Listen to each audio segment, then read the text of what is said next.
Yes, everybody, welcome back to Nurturing Leadership. Here for another exciting episode of your Neuroscience series.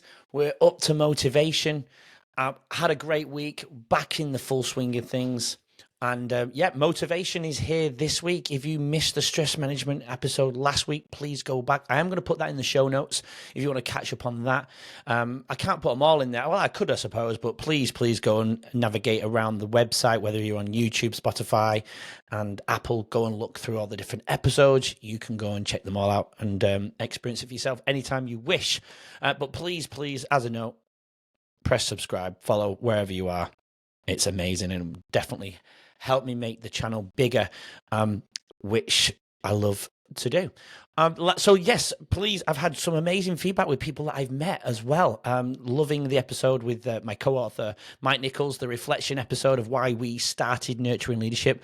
People have given us feedback on that and really enjoyed the chat, which leads me on to thinking I should have more people on as guests. I actually have had some discussions with people in the UK who have been like leaders in the engineering world, yet to organise that, who are CEOs and leaders over different departments within engineering companies. Going to discuss and have a chat about their approaches. There's some other people here in Melbourne, Australia, that I'd love to appear on the podcast too. So yes, I think the bigger interaction I'm going to have and viewership is through having conversations with people, and it's a direction I always wanted to go in. So I think I probably will try and make more of an effort to get that going. But in my defense, I've been having a lot of conversations with people, with the partner company that I have with Leading Our Own Way. You might have seen me talk about it, even upload the reels as promotion on the channels, on YouTube in particular, and the social media. Again, please subscribe to all of those, Facebook, the typical ones, Instagram. I have TikTok, but I'm not very good at that one. But anyway, yes, I'm interviewing people who are basically leading their own way, coming from adversity, suffering with life-changing circumstances, and they've basically found a way or are coming out of that in a positive direction. So please watch that, come in and subscribe to all the channels. They're already up. The episodes are not. I'm launching it soon. But, I'm going through, going to get in the studio. I can't believe I'm saying it, but I'm getting in the studio with a friend. We're going to film and talk about making a song. I've had a song I wanted to create for that, but we're going to get in the studio and make that. So it's going to be fun. It's going to be different, something I've never done before. I'm rewiring the neural pathways, right? Doing different things. So that's a lot of fun. But today's episode is all about motivation, still connected to the neuroscience angle. So I'm definitely looking at, the neuroscience-based leadership and how they draw on evidence related to the reward and motivation and how we can optimize leadership. Let's look at some of the practices. But first, I do want to make a note. People, I'm only reading this and studying it and listening to stuff and relaying and putting my feel on the game. I'm not qualified in that sense to give advice. It's just my drawings from my own research, my own readings, and it's just reading for fun. Reading because I'm passionate. I've found something that I'm really passionate in outside of the other things that I do in life. So yeah, just wanted to make that I suppose disclaimer. I hate doing that, but I've been told I could get into trouble if it's not trouble. You know what I mean? It kind of scares me. Anyway. So, looking at the science of motivation, I feel like it's an important part of the job load for leaders to look at and focus at and deeper understanding the people that they lead. So I suppose it is kind of like the science of motivation. And the first point I was going to look at was dopamine and how rewards drive team success. So I just wanted to explore, the fascinating part of motivation. There's many layers to it. So we're going to dive deep into the brain and how we can uncover the secrets of dopamine, which I have touched on before, and rewards and, how they can turn leaders into team motivators. So let's just look at it first, where we're going to introduce dopamine for those who've not caught some of the other episodes that we did discuss this on. I kind of look at like looking at the main character. Right. Under motivation, of course, it's the brain's cheerleader. Picture dopamine as your brain's personal cheerleader, because the one that jumps up and down with pom-poms, dopamine kind of makes us go up and down. right? Yeah. when something exciting happens, and we could list loads of things that make us excited, and how, certain things in the world that have been created give us that. It's the one that, it's, it does jump up and down. It's a neurotransmitter. We've discussed the neurotransmitters before, that chemical messenger. And when it's something, when it plays that starring role in the brain's reward system. So I suppose, what is the big deal? Well, dopamine is like it's kind of like a magic potion that fuels our motivation and makes us crave those moments of success and pleasure, whether it's, food or events. You take it as you want. So goals, the roadmap to dopamine bliss. So imagine you're kind of like on a road trip, and your brain is like, it's the driver. So we're setting clear goals I suppose it's programming your brain's GPS. Yeah, that's a good way to look at it. Your brain's GPS. Neuroscience tells us that when we have well-defined goals, our brains release that dopamine, creating a surge of motivation to keep us on track. Leaders, I suppose I want you guys to think of it as goals. I always talk about the journey. It doesn't have to be your destination, but it's about making on that journey, having thrilling checkpoints along the way, and it keeps that dopamine flowing in your team's brains. I suppose it's like a built-in reward system for hitting those milestones on that path.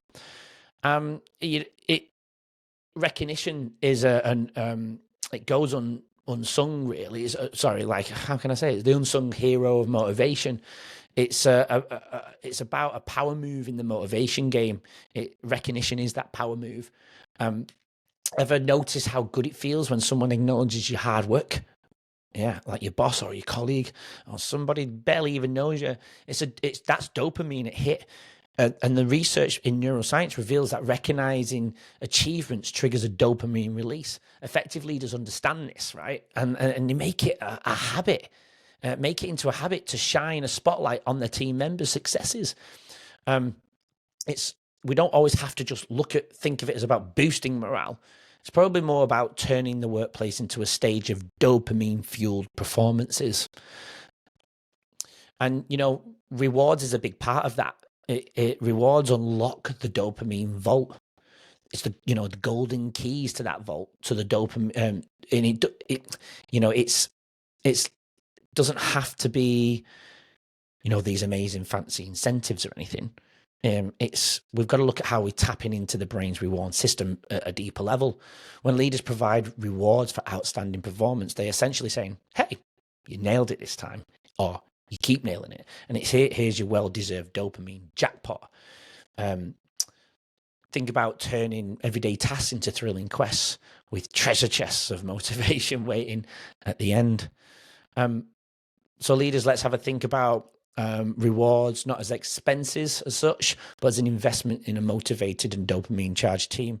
And I guess that also then comes back to what line of work you're in, because some places of work can't really necessarily always offer certain rewards, especially when they do cost money. So you have to re-angle your thinking on that. But putting it together, I look at it as leadership magic. We've got the ingredients, we've got the goals, and we've got the recognition, and now we've got the rewards. So let's talk about the magic that happens when effective leaders mix them all together. Effective leadership, as Simon Sinek says, it's not about being in charge of people, it's about taking the care of those that are in your charge. He doesn't quite say it like that. I need to write it down so I can quote that properly.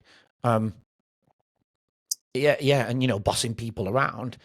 It's about understanding the brain's motivation recipe, by setting clear goals, offering genuine recognition, and sprinkling in teams. I believe it's about turning or having the workplace, turning it into a positive, high energy playground where success, again, isn't about a goal, but it's the journey, it's the thrilling adventure along the way.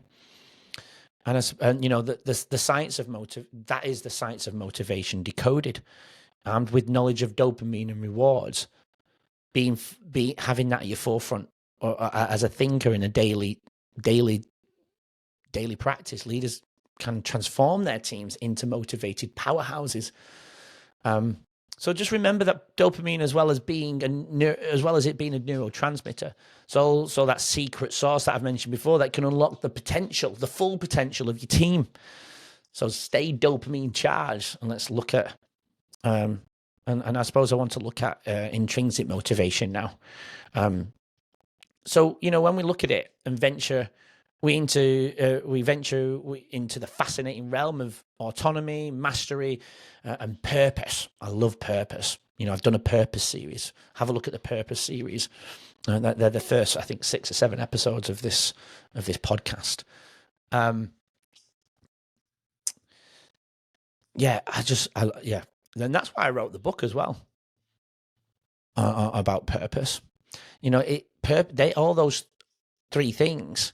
They take a center stage, creating a sustainable driving force for our teams. So,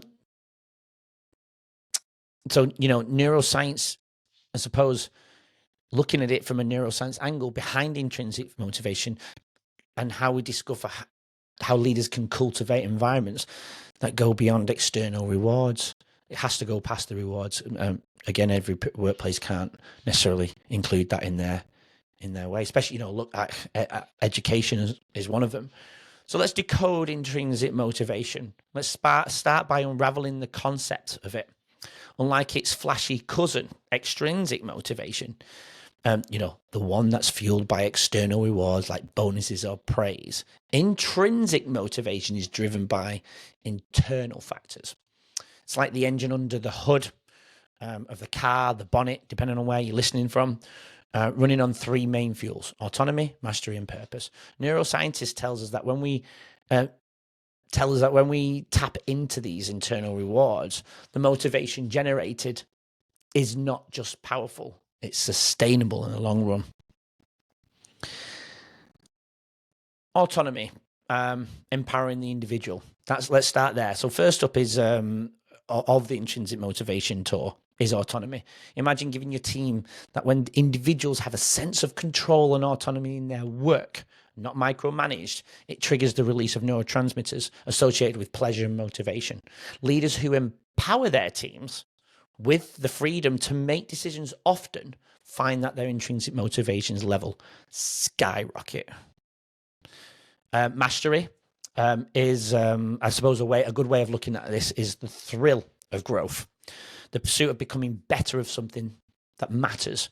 Our brains are wired to seek challenges and to derive satisfaction from overcoming them. Leaders encourage a culture of continuous learning and growth, create an environment where intrinsic motivation flourishes. Again, not the end goal. Doesn't have to be all about the end goal. It's about the thrilling journey of becoming better every day. As a teacher, I talk about that in maths. I say, stop worrying about the answer.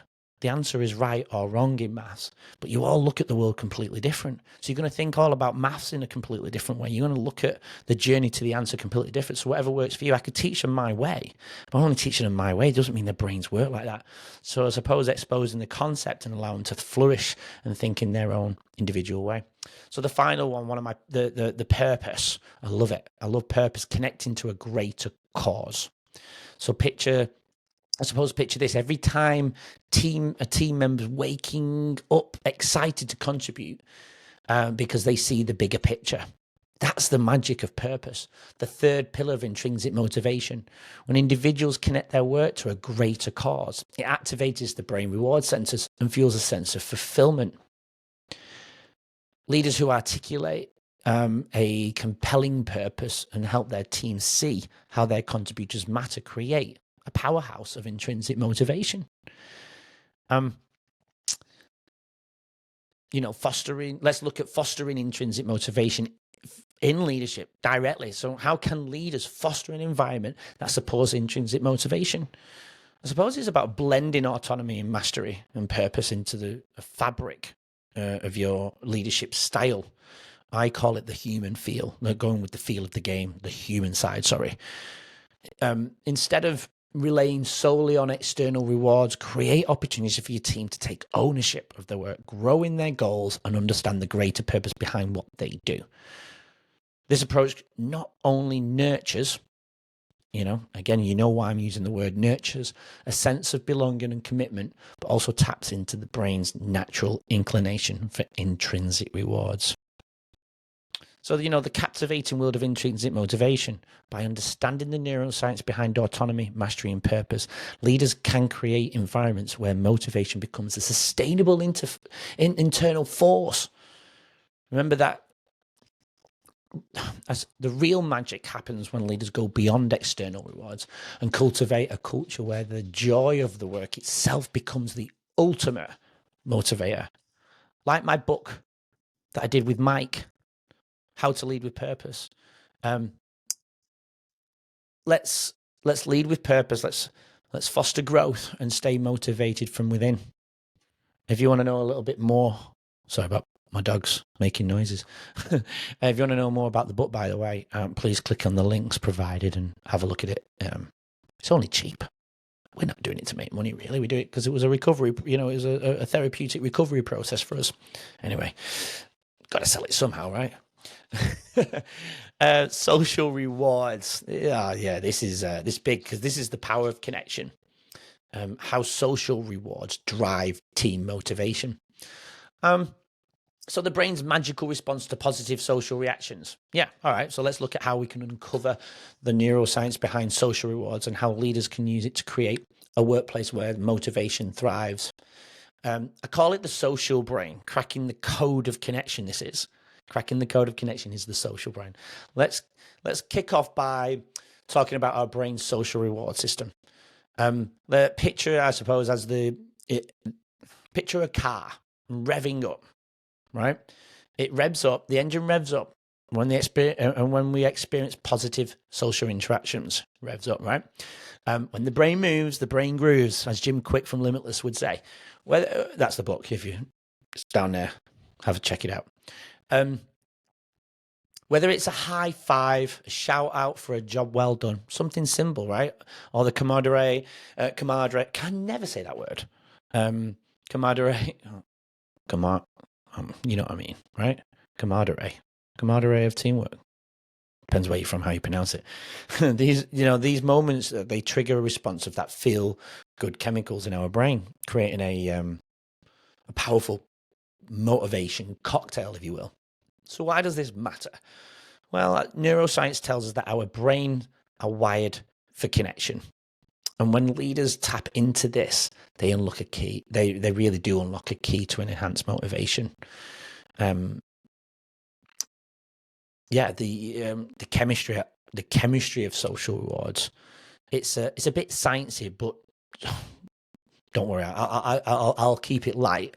When we encourage positive social interactions, our brains release neurotransmitters like the dopamine and oxytocin. We did an episode on that as well. Please look back at that because we'll go a lot deeper, so I won't go too deep now.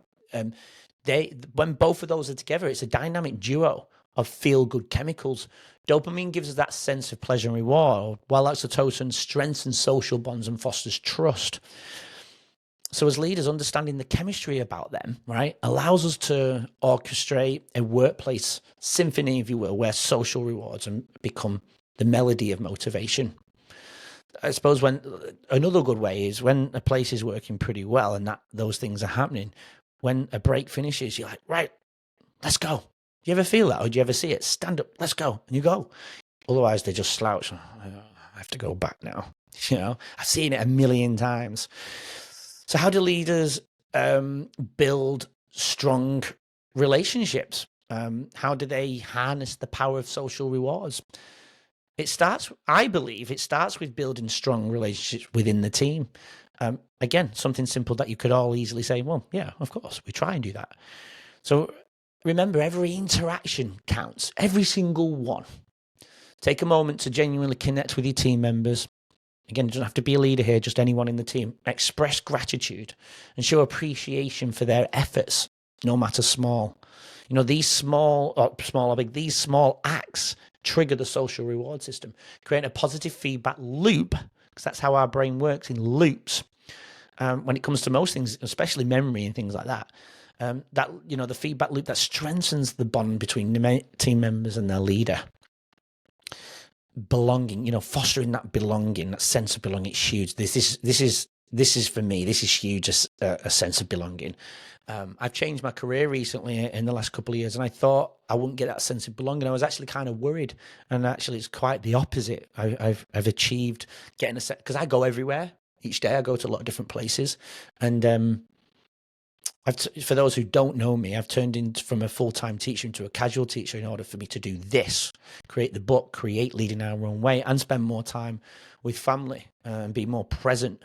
I thought I would lack a sense of belonging and purpose, I think, but I realize I'm achieving that even more by doing what I'm doing. It's a human fundamental need. Neuroscience-based leaders understand that when team members feel they belong, the social reward system goes into overdrive more than it did before, creating, I suppose, an inclusive and supportive environment where it fosters a sense of belonging, where individuals feel valued and understood. In this space, social rewards become a daily currency, reinforcing a positive team culture. That's where the magic of teamwork and cooperation comes into play. Have you ever wondered why achieving a goal together feels so amazing? Well, it's that magic of teamwork and cooperation. When individuals collaborate towards a shared objective, the brain's social reward system lights up like a beam. It just falls into place. Leaders who prioritize and celebrate teamwork create an environment where the joy of collective achievement becomes a potential motivator. Sorry, got a bit of a scratch there.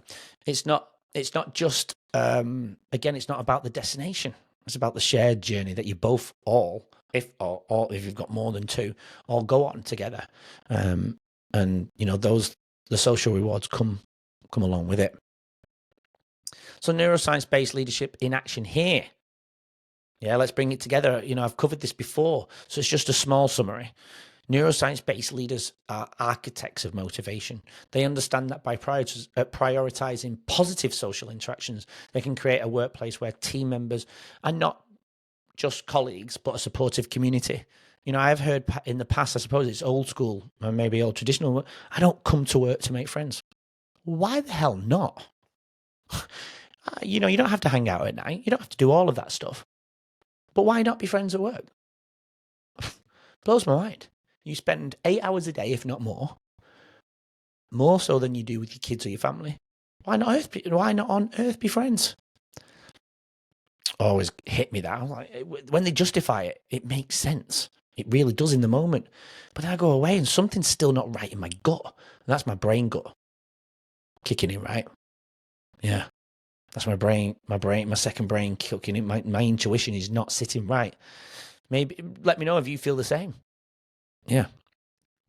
It doesn't have to be. Well, no, it's not all. It's not about more than hitting targets. Being part of that supportive network and members are not just colleagues. It's that supportive network. So it's not just about hitting targets. Whether it's education, whether it's the corporate world, it's about fostering an environment where social rewards are embedded in the very fabric of the team culture. So yeah, the incredible impact of social rewards and motivation. Remember that as leaders, we have the power to shape the social landscape of our teams by building strong relationships, fostering a sense of belonging, and celebrating teamwork. We activate the brain's social reward system, creating a workplace where motivation flourishes. Yeah, so there we go. Yeah. Keep those positive connections flowing.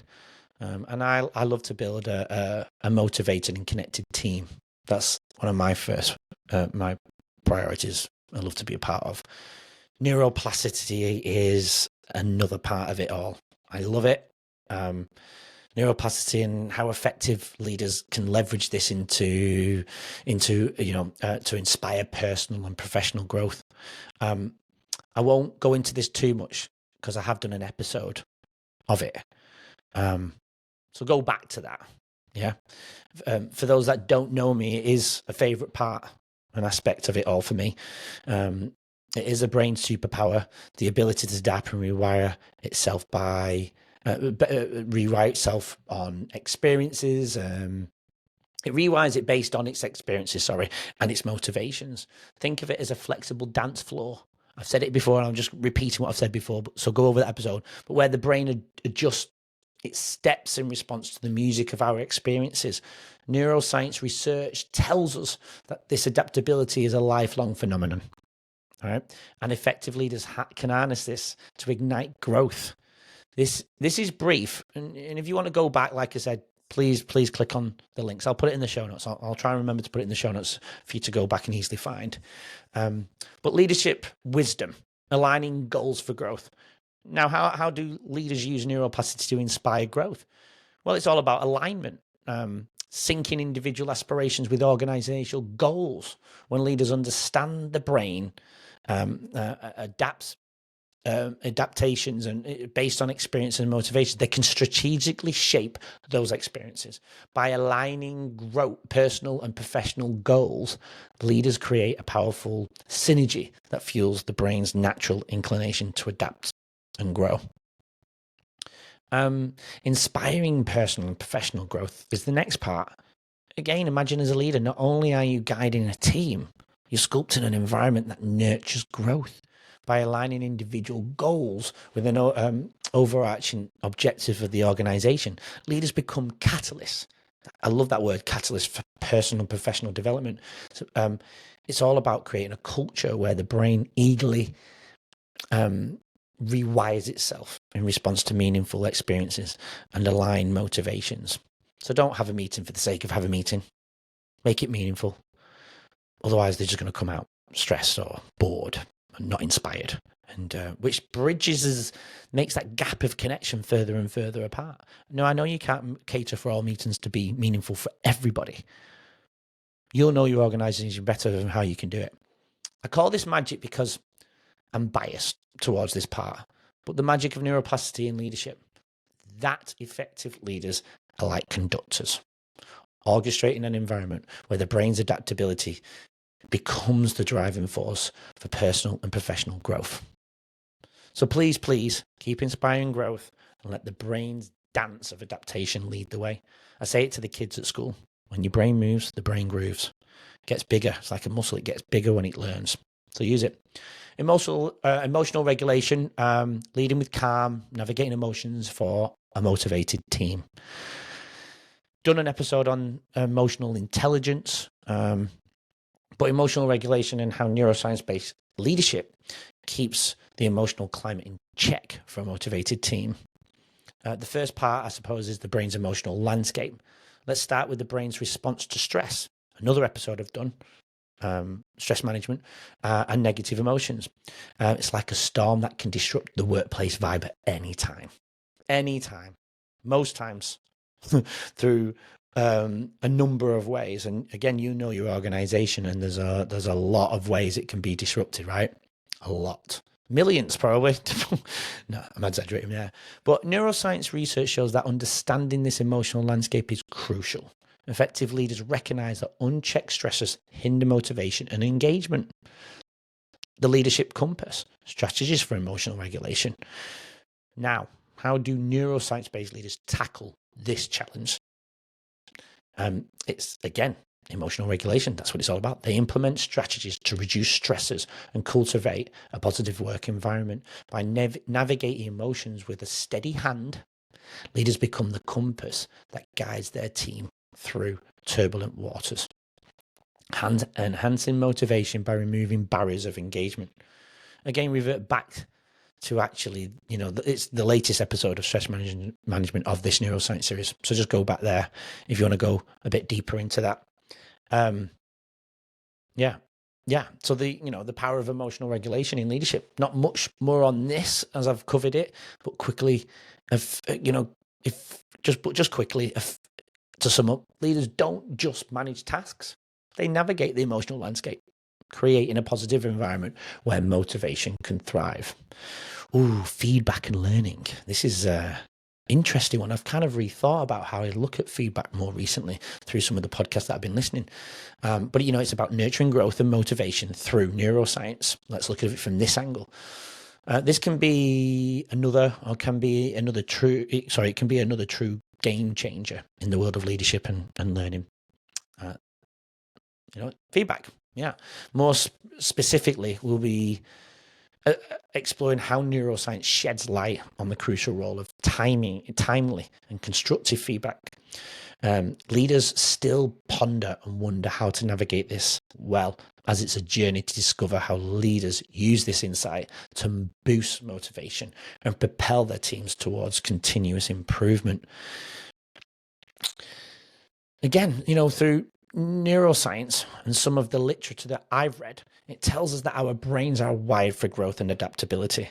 When it comes to learning, timely and constructive feedback is like the melody that helps the brain the brain fine tune its notes. You always walk out of it and fine tune everything. Have you ever thought about that? Everything you've just heard, you kind of just put it into layers and categories and fine tune it, right?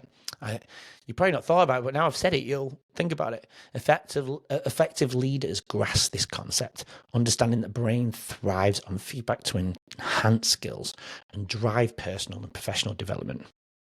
So the power of timely feedback. Timing, though, it has to be perfect. It's so crucial. It really is. Imagine learning to play a musical instrument.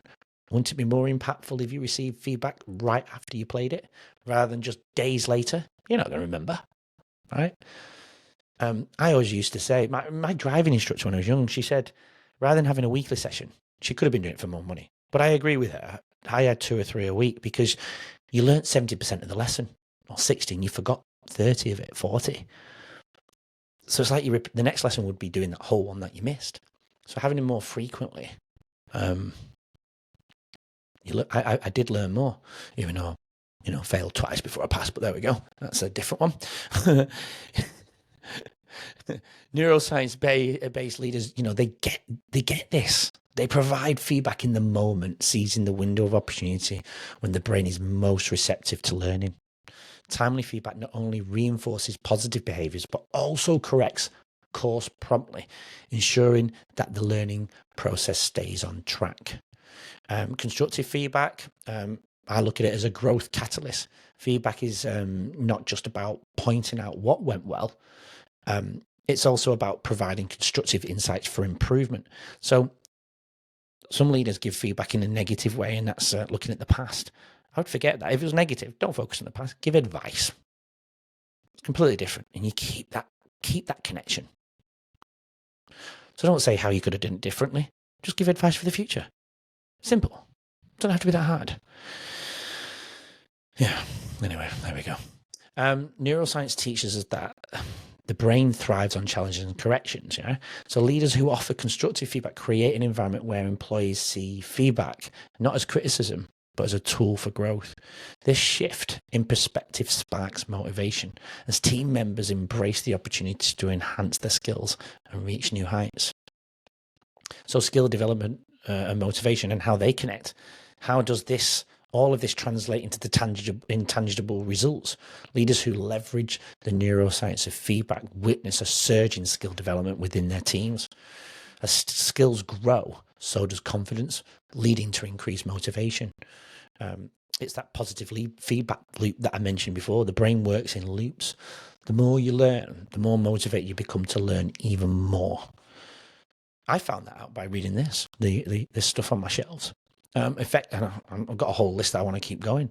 So, effective leaders become the architects of this loop, shaping a culture where feedback isn't, it doesn't have to be a routine, but a dynamic force propelling rewards, but everyone,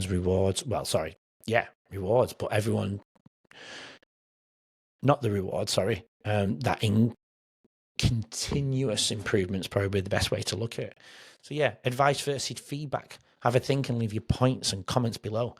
I appreciate all your messages, and because I'm always open to feedback. I get this wrong. I really don't know what I'm doing in the grand scheme of things. I've decided to put it out there and put my vulnerability out there. So keep messing it, because I want feedback in the sense of advice. where to take this further. So summing this all up, bringing it all down, incorporating these insights from neuroscience regarding reward and motivation can help leaders create an environment that fosters engagement, innovation, and long-term commitment along their team members. I hope you've got something. We could go a lot deeper with it. This is just basic stuff to get the message out there and increase everyone's capacities, not just to lead better teams, but for even leaders to be focusing on the self so they go to work happier. I do believe it's a drop-down effect. We look after ourselves as leaders, as people. Look after yourself. Lead yourself first before you lead others. It's that simple. Yeah, so that's coming to the end of that episode. But next week's episode is all about cognitive bias awareness. I'll be looking at how to help leaders recognize and mitigate biases that may influence their judgments. I want us all to understand cognitive biases because, they're natural tendencies in human thinking, and it's crucial for effective decision making. So we're going to look at some of the points that we've discussed in all the others, like conflict resolution and better communication and teamwork and so on, but understanding it from a cognitive biases standpoint. So that's it. Thanks for tuning in for this week's episode. I filmed this quite late in the week, but I hope Sunday for the world is a good day. If you've got better days you think I should be putting it out there. Again, I'm just learning about all of this, so please send your messages in of when I could be putting up better that suits your needs, because I don't want you to forget about the episodes. Keep listening. It's increasing every week, which is amazing. I love it. But yep, go and subscribe everywhere. I'm on Instagram, Facebook, but the three where I put these is my website, nurturingleadership.net, www.nurturingleadership.net. They appear on there. The YouTube for visual, Spotify for visual, and on Apple for the audio. And now transcripts are available on there as well. So yes, please subscribe, hit the button, and give us a watch and a listen in the car or wherever you may be. And I love those who have reached out to message me and tell me what's working for them and what isn't, and what's beneficial and what isn't.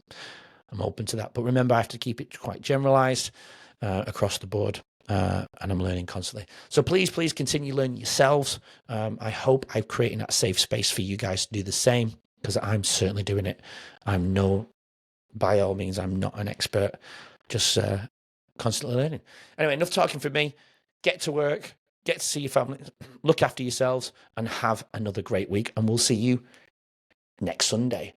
Boom! Latest, people. Take care. Thank you for tuning into our Nurturing Leadership podcast, where we delve into the art of compassionate guidance and fostering growth.